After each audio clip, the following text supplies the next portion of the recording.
quand on regarde ce qui se passe dans l'entreprise, dans chacune de vos entreprises, on voit bien que pour le salarié, ce qu'on lui propose d'abord, c'est le prochain plan de réduction des coûts. Après les 5 derniers, avant les 3 prochains, tout ça pour faire quoi? Mais en même temps, il faut faire de la croissance. Et on voit bien que dans quel modèle? Dans un modèle dans lequel on ne sait pas très bien où ça nous emmène.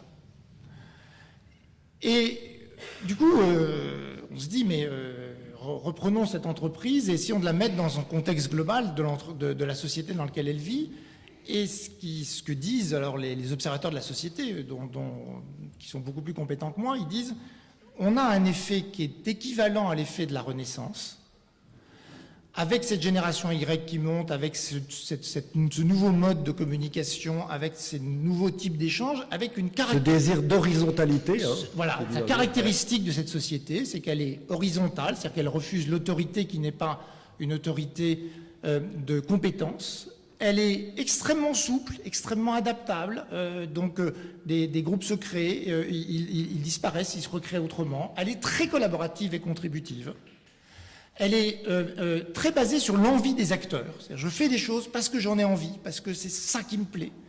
Et elle est très basée sur l'émotion et l'instantané. Quand on regarde l'entreprise, elle est restée très verticale, donc avec des tas de niveaux hiérarchiques.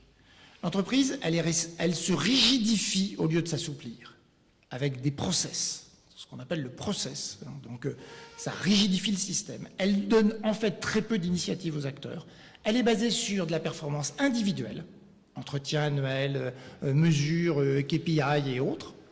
Et elle n'a finalement à offrir comme motivation que des motivations qu'on appelle extrinsèques, c'est-à-dire l'argent. Et donc, c'est peut-être la première fois dans l'histoire de l'entreprise que l'entreprise n'arrive pas à être en lien avec la société et qu'elle est en retard. Avant, elle a toujours été en avance. Elle a fait la société de consommation, elle a fait la société de loisirs, elle a fait la place de la femme. C'est l'entreprise qui a fait tout ça. Elle a toujours été en avant, elle est en train de devenir en retard.